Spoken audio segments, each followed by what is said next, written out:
publicly express their unconditional love for one another. And you're all here today, not just because of the love you have for these two, but for their love for you. And their desire to see their family and friends take part in this special day for them. And I'd like to take this moment to take a little bit of silence so we can think of the people who aren't here physically and allow them to be here spiritually with us. So now we've got everyone here physically and spiritually. Let's watch these two lovebirds embark on their endless sleepover. You guys should be excited. It's your wedding. You should be totally jazzed. You know, you only get a few of these, right? And we all should be excited because we get to participate in the union of two people so perfectly suited for each other. Plus, we all get some free food. All right, at this point, if anybody has any objections to why these two should not be married, now is not the time. You had years leading up to this point, you blew it. But please find me after the wedding. I do love a bit of gossip. Okay, here we go. So prepare yourselves. This is going to be deep. All right, I've known Lance almost my entire life. And he actually officiated my wedding. So thank you for allowing me to return the favor. And when I had the opportunity to meet Melinda for the first time and see just how very much alike we both are, I realized something very profound. I'm going to share that with you right now. When you first meet somebody, you don't decide whether you like them or how much you like them based on what they look like. You decide by who they are and parts of yourself that you see inside of them. Now love happens when you see all the parts you love about yourself in that person, and you reflect all the parts they love about their self back to them. To quote Rumi, lovers don't finally meet somewhere. They're in each other all along. We are the mirror and the face in it. And I want you both to realize that the significance of this as we move into your vows and your statements of love. And I want you to understand that the statements and the vows that you make are actually deep down the vows and the statements that you want made to yourself. You are each other's mirrors. I want you to understand that. I want you to really listen to one another, to hear the words, to understand yourselves more deeply, and understand each other on a whole new level. So now Lance and Melinda have prepared their own vows and statements of love. So to decide who gets to go first tonight, we'll use the time-honored tradition of rock, paper, scissors. And to be fair, best out of three, winner decides who goes first. No way. No way. 1, 2, 3. Ooh, first victory. 1, 2, 3. Oh, 2 in a row. Would you like to go first, or would you like Lance to go first?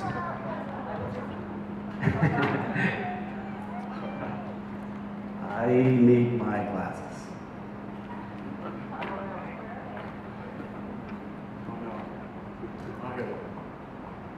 Understand.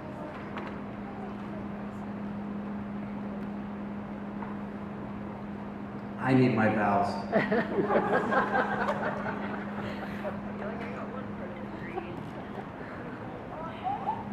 Thanks, Tay.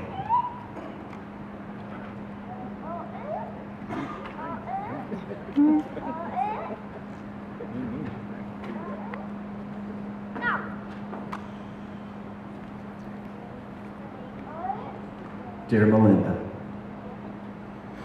I am fine. How are you? I remember way back when you first said you loved me. And I looked at you all flustered and confused, because all I wanted was to be your most recent. I tried to analyze the pivotal moment that explains how I got right here, right now. But it's not ever just one moment, it's a series of moments.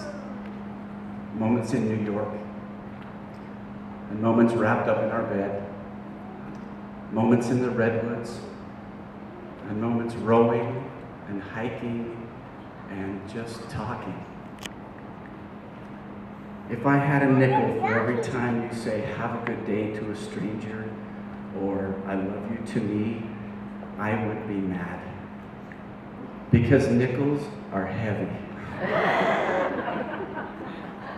But like each limb on each wire tree on each table out there, our lives branch out from each moment in 1,000 different possibilities. Beyond the version of our lives happening right now, maybe there's a version for all the choices or decisions we didn't make. Maybe there's a version of our lives where one tiny, stupid argument that we couldn't get past split us up. Maybe there's a version of my life where I'm not so gassy. It's hard to imagine, but it's out there. And maybe there's a version where this wedding doesn't happen and no one's here tonight and we stay pretend married and let our fears and our paths guide our decisions. There's also a version of my life without you in it, but not this one. An old person once said, in life and in loss, we make our way putting pieces together like a patchwork quilt, connecting unapparent patterns, and ultimately and finally stepping back to see that our labor upcycled what had become discarded. You cannot help but smile ironically from what is newly created from old fabric. That old person was me.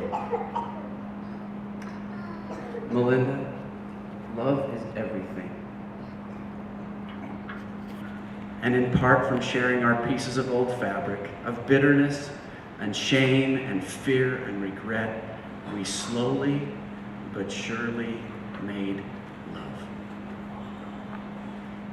When we disagree, I will do all I can to repair what is broken, to be careful with your heart, and to realize that you or I are on the same team, trying to be a successful couple. And I will believe that you want us to succeed, even when you are completely unreasonable by disagreeing with me. The truth is, the flood of memories that created us gives me goose flesh. And the thought of rowing with you in our something blue, signed and buoyed by our friends, I can only describe as heaven on earth. There was really no need for all this hoopla, except one, and that is this. After tonight, we will make more memories, but after tonight, I get to make them with my wife. And in about a minute or two from right now, you will be my wife. Life. It's one of those words that sounds kind of funny when you say it over and over. At least until it's used with its complementary word, husband and wife. And that just sounds cool. I hope to always be your most recent. And you have no worry that the most anticlimactic part about tonight is when Captain Brady here asks me that ultimate question, what my answer will be, because for at least until my last breath, I do. With love, your expectant husband.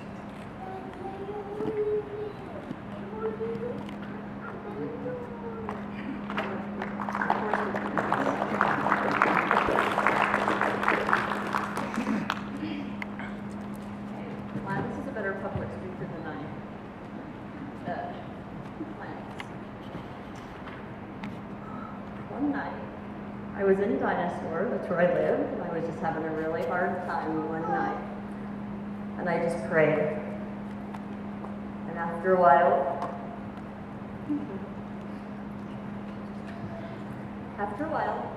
God came down and he told me, you've got to get a hold of Lance. He's the answer. I said, no, I disagreed with him. I said, I was scared. He just turned me down. And he said, no, he won't. I promise you he won't. And if he does, then that's okay, then you'll know and you won't bug him anymore. Leave him alone. He just told me to be strong and be myself and contact you, and I did. We've been together ever since.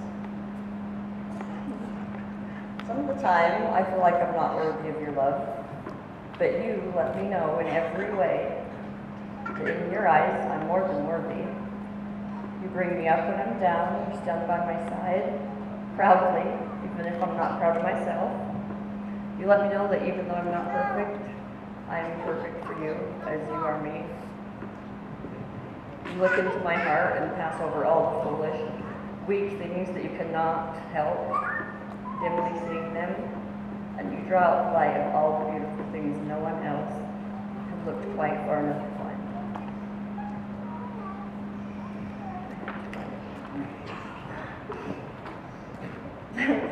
One of the most fun people that I know. I love the time we spend together. You make me laugh, you calm me down, you make me proud to be with you. You are the best travel partner. I love the way we do things, how we cook, how we make goals and stick to them. Thank you for being my workout partner, my life partner, and for letting me be all yours. I look forward to every waking and sleeping moment I have with you. I have never loved someone more completely, nor felt more completely loved than any other person. You're going to be my first and only husband, and I look forward to making you my future, my life, and be one with you. I love you. And I promise to always objectify you and always never make you eat powdered macaroni and cheese. Lance.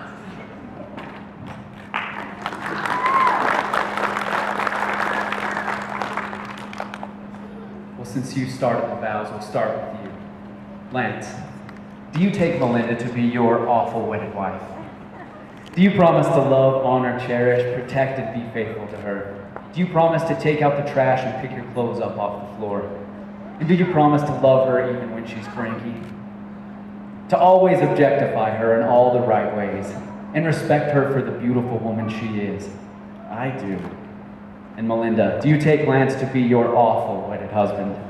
Do you promise to love, honor, cherish, protect, and be faithful to him? Do you promise to be grateful when he takes out the trash and picks his clothes up off the floor?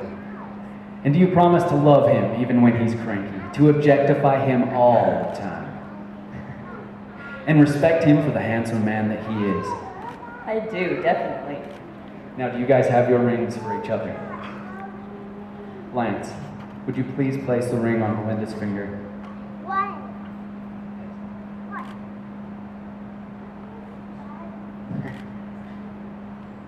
Now repeat after me. You are the love of my life, and you are my very best friend.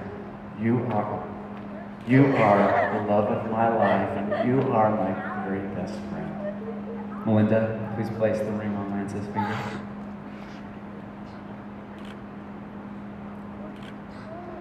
Now repeat after me. You are the love of my life, and you are my very best friend. You are the love of my life, and you are my very best friend. Now, by the power vested in me, by the unconditional love creating this moment, I now pronounce you husband and wife. You may now kiss your bride.